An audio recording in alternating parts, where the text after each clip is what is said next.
کہ اللہ سبحانہ و تعالی ایک کام جو خود بھی کرتا ہے اور اس کے کرنے کا حکم اس نے مومنوں کو بھی دیا ہے، وہ کون سا عمل ہے، کون سا کام ہے؟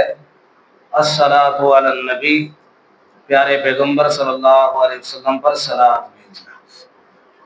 اللہ تعالیٰ خبر دیتے ہیں ان اللہ و ملائکتہ یصلون علی النبی، یقیناً اللہ تعالیٰ اور اس کے ملائکہ صلوات بھیجتے ہیں نبی صلی اللہ علیہ وسلم پر۔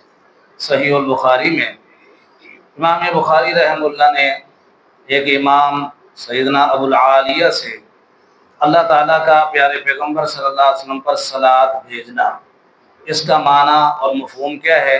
ثناؤہ علیہ عند الملائکہ، فرشتوں کے سامنے پیارے پیغمبر صلی اللہ علیہ وسلم کی تعریف و توصیف کرنا۔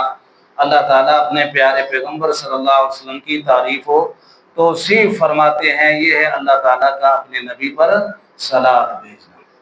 دوسری بات یہ ہے کہ امت پر پیارے پیغمبر صلی اللہ علیہ وسلم کے جو حقوق ہیں، آپ علیہ الصلوۃ والسلام کی ذات گرامی پر کثرت کے ساتھ درود پاک پڑھتے رہنا، یہ آپ کے من جملہ دیگر حقوق کے یہ معمولی سا آپ کا حق ادا کرنا ہے، معمولی سا۔ اس کو امام ابن قیم نے جلاء الافہام کے اندر ذکر فرمایا ہے کہ آپ علیہ الصلوۃ والسلام کی ذات بابرکات پر درود پاک پڑھتے رہنے سے آپ کے مکمل حقوق ادا نہیں ہوتے، یا کوئی ایک حق بھی مکمل طور پر ادا نہیں ہو جاتا۔ بس یہ آپ صلی اللہ علیہ وسلم کے جو امت کے ذمے حقوق ہیں، ایک ایک فرد کے ذمے جو حقوق ہیں، ان حقوق میں سے کسی ایک حق کا یہ تھوڑا سا حق ادا کرنا مقصود ہے۔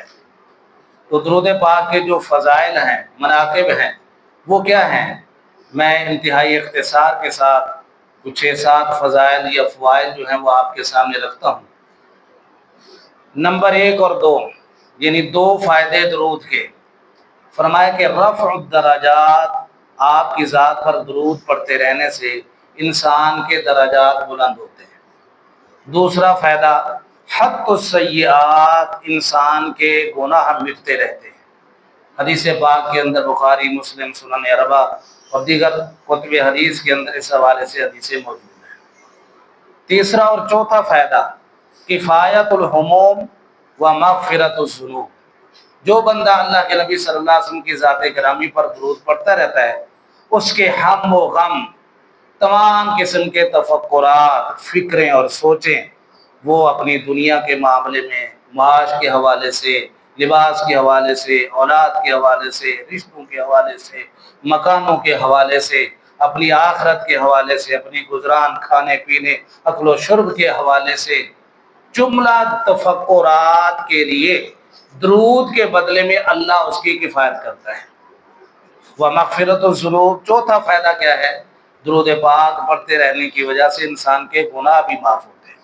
گناہ بھی، جامع ترمذی کے اندر یہ حدیث موجود ہے، سیدنا ابی بن کعب رضی اللہ تعالیٰ عنہ کو اللہ کے نبی نے یہ 2 خوشخبریاں ارشاد فرمائی تھی۔ اس کے بعد صحیح مسلم کی حدیث کے مطابق درود پاک پڑھتے رہنے کا ایک فائدہ ہے فَهُوَ سَبَبٌ لِلَّيْلِ شَفَاعَةِ النبی صلی اللہ علیہ وسلم، کہ درود پاک پڑھنا پیارے پیغمبر صلی اللہ علیہ وسلم کی روز قیامت شفاعت کے حاصل کرنے کا ذریعہ اور سبب ہے، اور حدیث بالکل واضح ہے، صحیح مسلم کے اندر یہ حدیث پاک ہے۔ اس کے بعد اس کا ایک فائدہ یہ ہے کہ سبب لإجابت الدعا، درود پاک پڑھ کر جو دعا مانگی جائے تو درود پاک پڑھنا اجابت دعا کا سبب ہے، دعاؤں کی قبولیت کا ذریعہ ہے۔ کیا؟ درود پاک پڑھنا۔ سیدنا علی رضی اللہ تعالیٰ عنہ کا قول ہے، جو فرمان رسول یا مزاج رسول صلی اللہ علیہ وسلم کو سمجھنے والے تھے، اور انہوں نے یہ بات ذکر فرمائی کہ کل دعاء محجوب حتی یصلی علی النبی، ہر دعا جو ہے وہ روکی جاتی ہے جب تک اللہ کے نبی کے اوپر درود نہ پڑھا جائے۔ اس کے بعد اس کا ایک فائدہ یہ ہے کہ اس کے پڑھتے رہنے سے انسان جنت کی شاہراہ اور جنت کے راستے پر گامزن ہو جاتا ہے۔